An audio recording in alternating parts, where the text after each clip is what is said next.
एक इच्छाधारी नाग नागिन जंगल में मनुष्य रूप में प्रेम लाप कर रहे थे। दोनों अपनी काम क्रीड़ा में मशगूल थे। तभी एक मृग का पीछा करते हुए एक राजा उधर आ निकला। जैसे ही उसने शिकार करने के लिए मृग का निशाना साध उस पर तीर छोड़ा तो मृग भाग निकला और राजा के द्वारा छोड़ा हुआ वो तीर सीधा मनुष्य रूपी उस नाग की छाती में जा लगा। जैसे ही वो तीर नाग को लगा, सहम कर नाग नागिन ने तीर की दिशा में देखा तो घोड़े पर बैठा हुआ राजा उन्हें दिखाई दिया, जिसके हाथ में तीर कमान था। सारा माजरा समझते उन्हें देर न लगी। उधर राजा भी अपने घोड़े पर बैठा ये सब देख रहा था कि उसका तीर मृग को न लगकर एक मनुष्य के सीने में जा लगा। राजा एकदम सन्न सा बैठा रह गया। सोचा, इस घनघोर जंगल में ये आदमी और औरत कहाँ से आ गए। तीर लगने के कुछ देर बाद ही वो इच्छाधारी नाग अपनी नागिन की गोद में दम तोड़ देता है। ये देखते ही नाग के वियोग में नागिन के मुख से दर्द भरी जोरदार चीख निकली। पूरा जंगल उसकी चीख से थर्रा उठा। रोती बिलखती नारी को देख असमंजस और अपराध बोध से घिरा राजा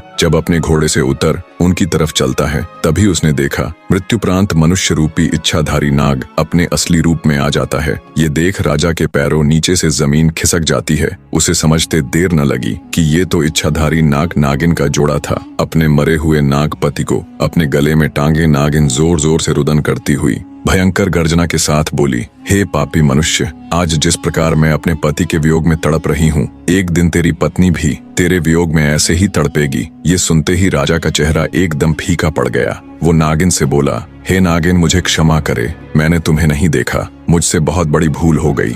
राजा की बात सुन दहकते अंगारों सी आंखें लिए मनुष्य रूपी इच्छाधारी नागिन बोली, पापी मनुष्य, भूल नहीं, अपराध किया है तूने। हत्यारा है तू मेरे पति का, जिसके लिए मैं तुझे क्षमा नहीं बल्कि मृत्यु दंड दूंगी। मैं अपने मरे हुए पति की कसम खाकर ये प्रण करती हूँ कि आज से ठीक 9 दिन बाद नाग पंचमी के दिन मैं तुम्हें दसकर अपने पति का बदला पूरा करूंगी।